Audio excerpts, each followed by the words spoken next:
I don't think so. I don't think he was spotted. I think this is just for him to hang out and stay safe, and he can kind of juke behind and all this fun stuff. But, where the creeps are going to end up meeting is going to be right about here. And that's just perfect position for him to sit and leech XP for free. And then if things go crooked, he can just fly off the side of the map. No problem. So, horn blows, and the lanes take shape. Na'Vi will be making, Puppey will be making his way into the lane up at the top. We see Avosis actually found himself an invis that was spotted by Universe, so he's not going to be coming too far out until he sees Avos coming to lane 2. Blast at Kuro. He'll be joining into the tri-lane on the Dazzle. Dindy, of course, on his super sick punch set here in mid. I love the little mini Dindy, by the way. You have to see him hanging right there off the back of it. But hold that thought. Funnick's been spotted, so I got eyes on him. Mason right there with him. They're both just level 1, though. And just look at this. How clever this is. Funnick just cutting that path and very easily makes it back to safety. No problem. Yeah, I don't imagine he'll get too much, though. Level 1 mana burn here for Zai, and that kind of says to Funnick that he's not going to be in too much of harm's way. So, yeah, that'll be an interesting lane. PPD's just gone straight to the jungle. I think that's the best decision for him. They don't really have much kill potential on the Boots first Batrider. And already an early smoke with a great creep here, the Dark Troll Summoner here for Puppey. Unfortunately, this lane is kind of pushed up a little too far for his liking, so they're going to have to wait a little bit longer. And Arteezy, they might miss a kill here, unfortunately. He needs to block, yeah, Dendy needs to block this wave, and even then, it's going to be kind of far up. Arteezy's going to have to play really, really far up. Yep, they're going to go. Oh, he took a step, and they get the net off. Dindy's right there. There's the hook. There it is. The rot to follow it up. A little bit of right click, and Arteezy drops for first blood. And this is what we knew was going to be necessary. To hang on down to bottom. We can actually see Funnick being very aggressive, getting some stacks up on Zai and Mason. And doing a little bit of burn damage while PPD just does his thing in the jungle, stacking, pulling, and whatnot. But anyway, this is what Na'Vi's lineup needs, is just a little bit of space to get ahead. A little bit of time to get Pudge, online with whatever items he wants. Make sure Havos is able to farm very consistently up at top. And just try to hold down, especially Arteezy. They're going to be able to continue to do that, too. It's just so hard to account for it, and Puppey just so damn good on chip. Yeah, and people don't account sometimes that how much of a snowball hero Pudge can be if he gets an early start. Yep. So if you gank early on for a Pudge and that Pudge player is good, which Dendy is, it could be very, very devastating in the mid game. Like, it starts to become very, very scary if you start landing these level 4 hooks. That was a level 1 hook, by the way, in mid. That was like maximum range, so very well played by Dendy and Puppey. See, Dendy's already level 4.5. He's a full level ahead of Arteezy off of that kill. And just getting him active and around the map is going to matter a lot. And that's one issue that they're going to have to cope with, is when you look at their heroes, they do have some things that are going to help them against the hooks. I mean, you're going to have Zai with Carapace. That's nice. If he's very quick on the trigger, Universe with Surge can be a tough target to hit. Of course, Mason with Ball Lightning, he can be a tough target to hit. But PVD is going to be a very appetizing target. More importantly, Arteezy is going to have problems off of the Pudge and off of the LS in particular, so long as they're able to get a lasso on him early, if they're able to delay his BKBs. But Zai not wasting any time, coming to already help Arteezy out with the stacking and make sure that every minute that's not spent right down in the river last hitting it is still going to be productive for young Prodigy. Yeah, the only problem is they got a really crappy spawn. Like, Mud Golems are pretty bad. Honestly, the Wolves are pretty bad early on for Shadow Fiend as well. They don't give that much gold. They give good experience, but not that much gold. And yeah, he is not showing his face at all, because Haste Rune on Pudge is like certain death. Certain death for a hero that has no escape mechanisms and doesn't have boots yet. So I will say, as you mentioned, and very rightly so, that Nyx is actually very, very good against Pudge. And, oh, here comes the TP rotation on the bottom. They want to kill Mason before he hits level 6. Haste Rune popped. And Dindy getting into position. Mason, wow. Oh, juked no. him. And Funnick was there to help, but has no mana. And that was actually just kind of a weird shot from Dindy. As he had a stack of sticky napalm on him too. So up atop, though, we are going to have Universe engage upon Poison Touch to follow it up. A regen was bottled by Dindy on his way back to lane. So not only does he manage to apply some pressure, he did manage to find another rune on his way back, but Universe able to dodge a kill at top as well. So even though Na'Vi got first blood, they're having trouble finding more kills now that we're into the latter stages of the early game.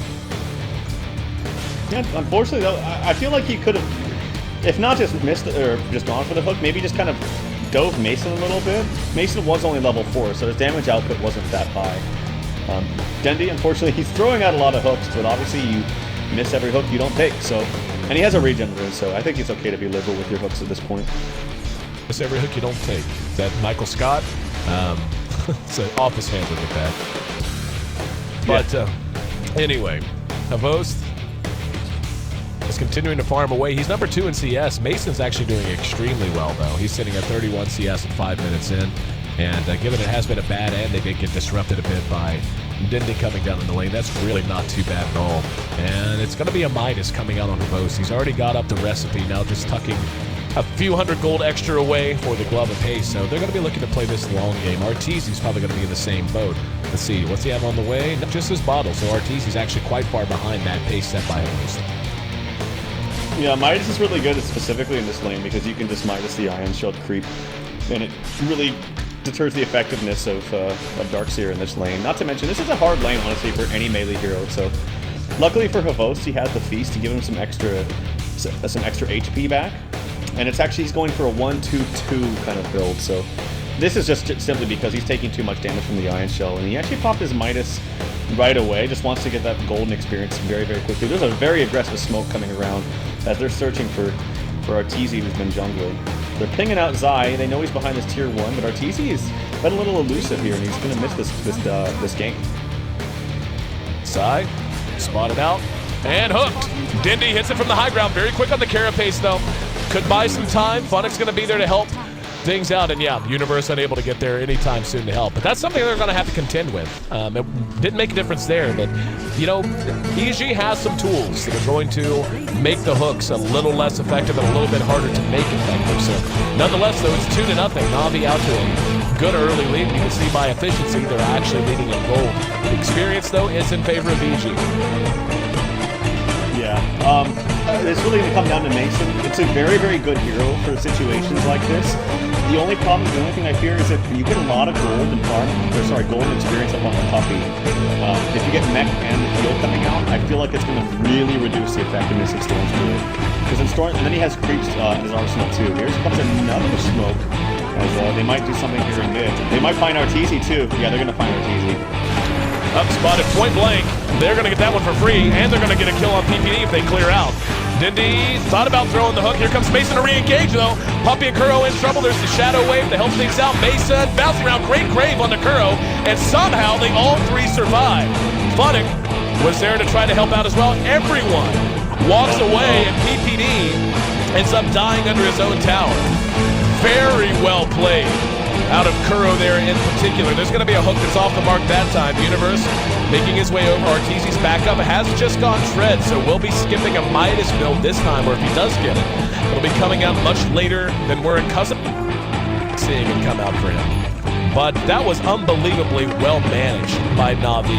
The fact that they kept everyone up and standing there, and Kuro in particular, well placed Shadow Wave and the shallow grave on himself to keep himself alive when he realized he was the priority target. Just really solid stuff across the board, and Na'Vi back at it again.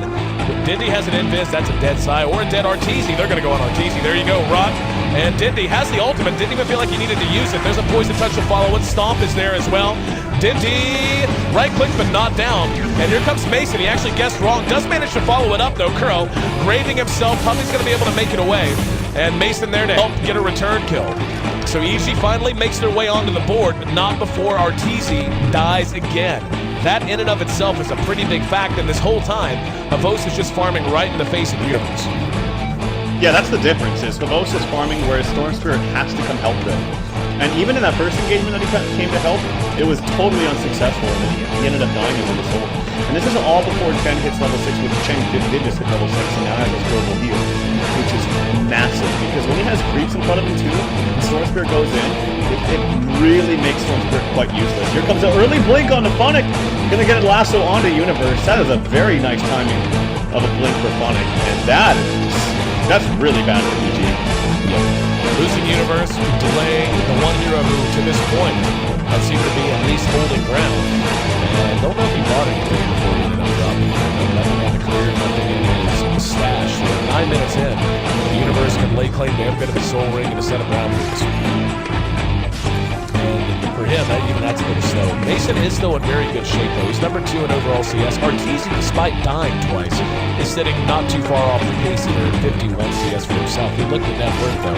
We can see Pudge is actually in 3rd position right there with Mason, while Havos is opening up a huge gap, almost up to 1,700 ahead of Arteezy at this point. There is a sentry placed down here. It actually is in range, but they don't have the uphill vision. They're pinging it out, though, so they do see it because it just hit daytime. He's trying to counter ward it, and he will get it if he doesn't miss any more times. Can he get it? Can he get it? It's actually denied by Arteezy. I wonder if he gets sold for that, by the way. Don't think so. All right, here we go. PPD and Zyre on the high ground. Here comes Funnick. Lasso's not up, and it does have Blink. PPD gonna die for free. And yeah, Na'Vi is just... They're running around as 4, and EG, even as 5, seems like they're having trouble stopping them. What I worry is going to happen. The timing of this has just been brilliant out of Na'Vi. After those 2 deaths, Arteezy had to abandon the idea of the Midas, and instead just went straight up Treads, bottom in 1 shot. But because they were able to keep that Midas off the board, this means he has to start fighting instead of playing typical Arteezy style. If he's going to go Treads, basically Na'Vi's just going to continue to get more and more out of hand with Havos having what he does, and he doesn't have a Midas while Havos does. So they have to turn this around basically by brute force. They're not going to be able to rat this out very effectively, I don't think. Yeah, this is such a beautiful draft. Like, okay, the only problem with Na'Vi's draft, as we mentioned, was the laning phase. They needed to get out of the laning phase. Right. And Puppey did exactly what I thought would be the best thing for them, is get a good creep and go mid immediately. And that's exactly what he did.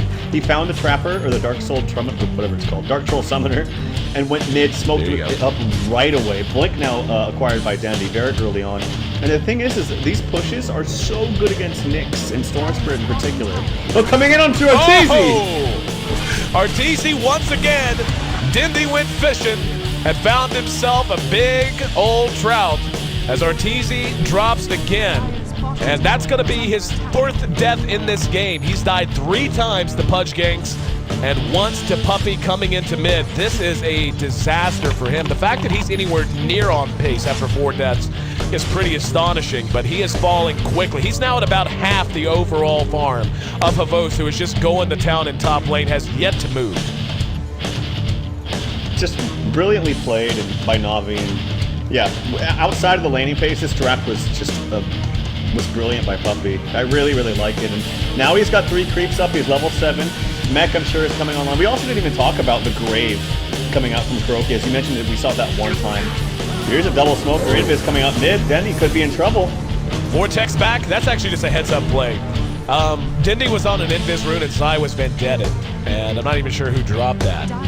But somebody, basically someone from EG said Dindy's going to be here, and they dropped it and there he was. So free one there that's very desperately needed by them, and this will buy them a little bit of time as Na'Vi has to reset. We'll see if they want to push a tier 2. Doesn't look like it's going to be the case, though. Mason is more than likely going to be going straight for his Orchid. And Orchid would be kind of a big deal here. If they're able to jump on Puppey, like you said, if he's going to go straight mech and then Hand of God, which is going to be the call as the buck was already up, and he has enough of the headdress, so only about 900 gold away from being able to finish the mech. Being able to work at him and bring him down in these fights would be a huge, huge deal. And that's gonna have to be what the plan is. Just avoid hooks and try to get Mason farmed and let Arteezy catch up. Funnick's been sitting up here for a long time. He has been baiting Havos for quite some time. PPD pinged it out earlier, and hopefully Funnick doesn't leave because here comes the aggression from EG. They want to kill Havos. But the thing about Havos is this hero is not easy to kill. As you see Arteezy actually up there, raising past the tier 2. What are you doing up there? Oh, Arteezy. Oh no. He's brought up to the Put on the high ground. Yep. And he's going to die. He's going to burn to death. What was he doing up there? Desperation is the only word that comes to mind. Havos is going to be engaged upon by EG, though. This is a nice counter pick.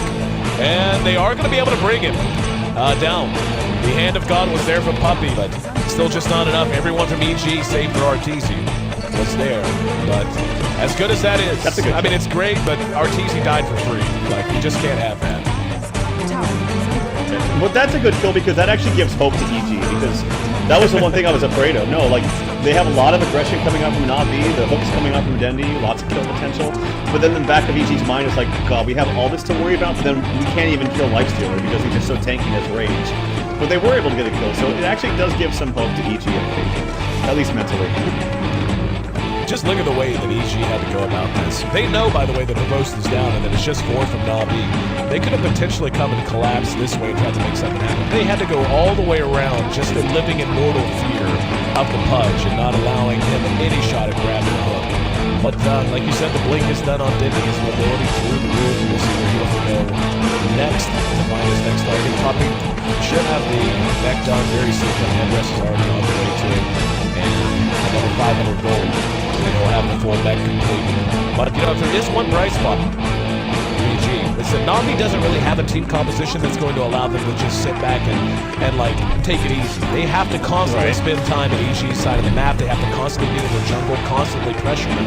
And when you play that way, you can be open to more mistakes than usual because you're not having a breather. You're not having a moment to reset and get yourself in the optimal position. But it looks like EG doesn't really care. They think the optimal position is top lane, and the death of the tier 1 could be the result. Yeah, if one person TP's up here, they are dead. Like, they're very, very dead. So, EG, they're ready for this TP. They're baiting behind Universe. They're sitting behind Universe, I should say. Zai, he's actually used the Vendetta, gone behind this tower. But looks like Na'Vi's just waiting, and they're actually walking up there instead of TPing. Dendy, he's TPing in now. Multiple TPs. Here we go. They're going to try to engage behind the fight. We're going to hear, yep, here comes Funnick into the back of the fight. The rest are going to chase out. Dindy's there. Grabbed by Mason. And under his own tower. Here's Funnick, though, to help. Oh, great vacuum out of Universe. Drops the wall, and Funnick's going to end up dead through PPD's ultimate. And the nice engagement. But Havost is able to chase down Funnick, or excuse me, chase down RTZ behind that. Universe now on the run. PPD's going to try to TP away, so is Mason. Can they find anyone? They're going to find, nope. Universe may be the only one. One swipe, walks right past them, and they all get away. But the sad thing is, at the end of that engagement, they got Dindy and they got Funnick, 2 great kills, but they had to give up RTZ again to do it. And RTZ just keeps falling further and further in terms of overall net worth. And on some heroes, it wouldn't matter as much. On a Shadow Fiend, you are completely reliant on items. You have to have both your defensive and your offensive items up to feel effective. And Havost is just getting bigger and bigger. Now up to 9,200 overall net worth. So EG, decent trade there, but they gotta keep RTZ alive. They can't keep giving him away. Yeah, and the thing is I don't think that Shadow Fiend is that great against Nakes or Lifestealer unless you get a ton of farm early. Because right now, Nakes can just open wounds him, press range, and just wipe him to the death. And RTZ can't do anything. He can't face him. He has no auto attack damage that does any significant amount of damage at this time. That trade, though, I think EG will be fine with. Oh, here comes another death possibly onto RTZ. RTZ caught, Hand of Gods deployed. Let's see if they can catch him. Dindy could end up, yep, he's going to end up dropping. No, they got him from behind. It was actually Pudge. Not even sure how they got him. There's a little bit of a weird visual bug. I don't want to call it a bug. It just looked really odd on my screen. But nonetheless, they're going to chase this out. And EG, Universe with a big vacuum into an impale. They could end up getting Kuro out of it. Puppy's going to use the mech. Hand of God still on cooldown. And they're going to lose the gem, so that was weird. Na'Vi decided to pursue out an entire team as Funnick continues to try and be a nuisance. Is actually doing good damage to Universe. Here comes PPD inside to help chase him away, though. Has enough, doesn't have enough mana for a force stab, but will have his blink off cooldown in 2 seconds. He comes back to Earth, and he will just go ahead and blink away. So EG is actually doing a fairly phenomenal job of playing their way back into this, but again, they just keep losing RTZ. Yeah, they're losing RTZ all the time. It was the Urn Charge, too, that killed them the last hit. Oh, was it? And Dendy looking for a blink hook here onto RTZ. RTZ sniffs it out. He's going to go back to top. But, yeah, Na'Vi playing a little sloppy here. But that was a great double Centaur. I don't even know if he stomped them both times, but he just attacked Mason to death. And Mason just died to double Centaurs. Kind of unfortunate there, because it would have been an extremely good trade for EG had Mason lived there, but Mason did die. Havost, in the meantime, is still just farming, and yeah, he has the early Soul Basher, which is a perfect item against the team of EG. Really, really good item here. Dindy taking a little bit of farm, not going to go hunting for a hook. There it is. Found PPD. And they're going to re-engage on it, though. Vortex to follow. Kuro's there. Can't throw out the grave if needs be, but they get the weave down. Havost is going to come in and engage. The Universe got bashed right off the bat. There's a grave on the Dindy to keep him alive. Funnick using his lasso. Mason takes a spill as well. Arteezy not going to die this time, but 3 of his teammates might. Hell, he may die. Abosa's right there with him. There's the open wounds. Funix on the high ground. Hook from Dindy. Kill secured. And now, just like that, all the momentum that EG seemed to have recovered is dashed away by Dindy. Excellent play from Kuro, by the way. Kuro has played so good this game. Funix being in the right place at the right time. Havost is just too large. That Basher coming out at this point is a little too much to overcome. And yeah, you take a look at the net worth. This game has officially gotten away from EG. Yeah, well, and it's also, I know that this is probably happening in Twitch chat too. Like they're looking at the numbers and Arteezy's 1-8-3. I'm gonna pause that as we're gonna have a fight here. Yep, here we go. Vortex on the Havost. Mason comes in, has no man. Another hook that's gonna grab PPD again. He's gonna be dismembered, and another death for Mason behind his own racks. Yeah, racks are naked. Arteezy can't do anything. Like, really, if he comes down, this is what's going to happen. Lassoed and going to be blown apart. Hand of God after the ulti just to put everyone back in good shape. GG. Yeah, I mean, I don't know what else you could do. Na'Vi just played that phenomenally. And by the end, by the way, Arteezy was less farmed than Kuro's Dazzle.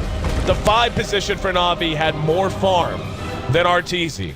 Not very often you're going to see a situation like that, but, you know, it's one of